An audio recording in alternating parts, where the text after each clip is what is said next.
Mais yes, tu es sûr que tu as le droit de montrer ça sur internet? Oh, de toute façon, je ne peux pas monétiser mes vidéos, donc foutu pour foutu, autant y aller à fond, hein. Mais c'est quoi cette énorme Ce film d'animation français est probablement le plus dérangeant jamais créé.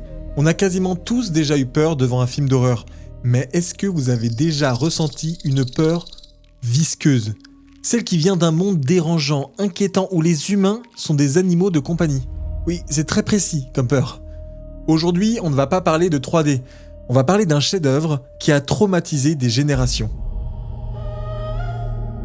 Quelle vermine! Et le petit, pourquoi fait-il du bruit? Elle se gravait pour La que planète je sois un sauvage. Le film a été dessiné par Roland Topor, un artiste connu pour ses dessins complètement dérangés. Et c'est d'ailleurs le premier truc qui nous saute au visage, l'esthétique. Et je suis pas sûr que si je vous proposais de regarder ce film là, maintenant, vous seriez tenté, mais cette vidéo va vous faire changer d'avis, surtout quand vous connaîtrez la fin de l'histoire. Ici, ce n'est pas de l'animation fluide à la Disney, c'est du papier découpé. C'est une représentation qui est cauchemardesque d'une autre planète. C'est quoi ces bonhommes bleus géants qui jouent avec des humains comme si c'était des Tamagotchi? Justement, eux, ce sont des drags. Alors rien à voir avec les drag queens, même si l'idée serait amusante. Non, eux, ils font 12 mètres de haut. Pour eux, les hommes sont des rats. Ça sent l'homme par ici. Imaginez, vous êtes capturé, on vous met un collier et on vous force à faire des tours pour amuser un enfant géant. Des enfants qui, au passage, ont tué votre mère terrifiée dans les premières minutes du film. Oh merde! Ouais, ça commence doucement. On suit l'histoire de Terre, l'orphelin qui va servir de jouet à Tiva. Pour que vous puissiez apprécier au mieux les horreurs qu'il subit, on va dire que Terre, c'est vous. Donc on reprend, votre mère vient de mourir, et vous vous faites capturer par Tiva, qui apprend grâce à son père comment dresser les hommes en vous étranglant avec une laisse. Yes. Oh, quel horrible début de vie! Oui, mais dans votre malheur, vous avez limite un peu de chance parce que votre maîtresse, Tiva, ne vous maltraite pas trop. Terre, aime, Tiva. Répète. Mais surtout, les drags apprennent par hypnose avec un casque. Et sans que Tiva ne s'en rende compte, vous profitez de ses cours. Et ça vous rend un peu moins teubé que les autres. Et oui, parce qu'évidemment, vous n'êtes pas le seul homme à avoir été capturé. Et les autres, ils n'ont pas forcément la même chance que vous. Amène ton animal. Jourgal est le sien. Nous allons nous amuser. Je ne veux pas qu'on lui fasse de mal. L'homme de Jourgal est un animal enragé. Et oui, les enfants organisent des combats d'hommes avec leur animal de compagnie. Si c'est pas merveilleux, ça.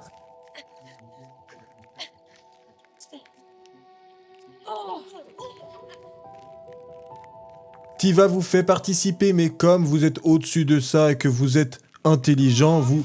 Oh. Ah bah non, en fait. Hein, vous étranglez l'autre. Ok. Félicitations, jusqu'ici vous avez réussi à survivre. Mais avec le temps, Tiva, votre maîtresse, se lasse de vous. La seule qui vous portait de l'intérêt. Plus personne ne vous regarde. Moins important qu'une plante, quelle horreur! Mais c'est peut-être un mal pour un bien parce que c'est votre chance pour vous enfuir. Et comme vous êtes moins bête que les autres, vous partez avec le casque d'éducation. La seule arme contre l'oppression, c'est l'éducation. Retenez bien cette phrase, elle est importante par les temps qui courent. Enfin sauvé? Enfin la liberté? Oula, Eudes, je crois que tu n'es pas prêt pour la suite. Il vaudrait mieux que tu t'assoies. Mais je suis une main!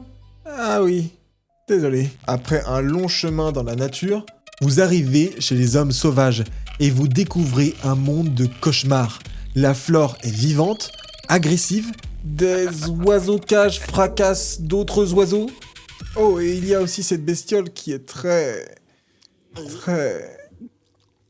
gourmande. C'est une vision de la nature qui est complètement déshumanisée. Heureusement, vous survivez à cet enfer et vous réussissez à vous intégrer. Enfin, à quelques détails près. Des bestioles vous fabriquent même des vêtements sur mesure. Mais surtout, vous ne vous êtes pas enfui les mains vides. Il s'est enfui en emportant une machine drague. Avec cette machine, il a appris à lire l'écriture des dragues. Vous pouvez lire l'écriture des dragues. Et là, vous découvrez que les dragues organisent régulièrement des campagnes pour exterminer les hommes. Et la prochaine est pour bientôt. Mais c'est pas vrai. Il se passe des trucs positifs parfois. Ah mais oui, les hommes organisent des espèces de parades de drague pour se pécho. Ils mangent des trucs pour devenir bioluminescents, les filles se foutent à poil et courent avant de se faire rattraper par les garçons. Cool. Étant menacés, vous fuyez. Les dragues gazent la planète en analysant tous les endroits où les hommes nuisibles pourraient se cacher.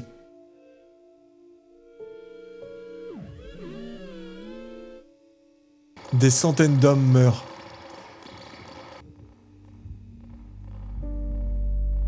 Et les survivants, dont vous faites partie,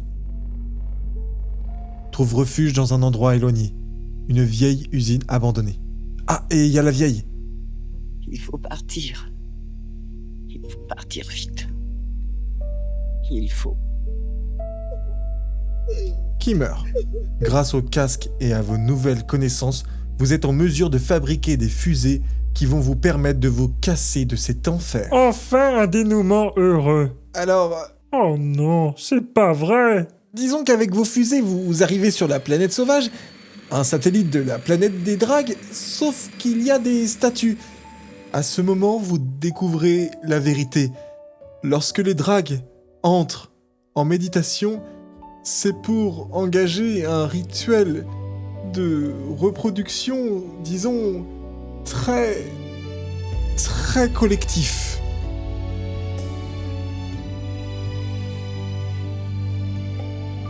Quand on sait ça, le film prend une autre tournure parce que il médite quand même souvent, c'est coquinou, hein.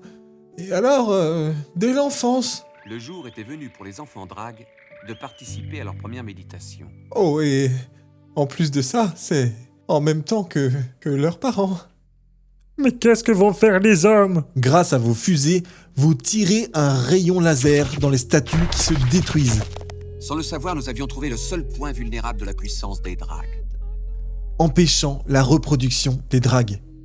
Inquiets qu'on ait découvert leurs points faibles, ils proposent de faire la paix et de traiter les hommes comme leurs égaux. Ni les hommes, ni les dragues n'ont intérêt à se détruire. Il nous faut tenter de faire la paix. Comme vous êtes devenus intelligents et libres, les dragues vous offrent un satellite pour évoluer de votre côté. Satellite renommé la Terre des Hommes. Alors Eudes, ça te donne envie de le regarder ce film ? J'ai un doute là. Et tu nous as toujours pas dit ce que c'était ce gros truc. Le film a pris un petit coup de vieux, mais honnêtement, il est génial et ça remet en perspective la place des humains dans la nature. En vrai, on ferait bien de se calmer sur comment on traite notre environnement, parce que comme les dragues, on risque d'avoir un retour de bâton. Je vous mets à disposition le film gratuitement dans la description. En vrai, vous iriez voir un remake de cette histoire aujourd'hui au cinéma ? Il y a du potentiel dans cet univers. Abonnez-vous pour ne pas louper les prochaines vidéos.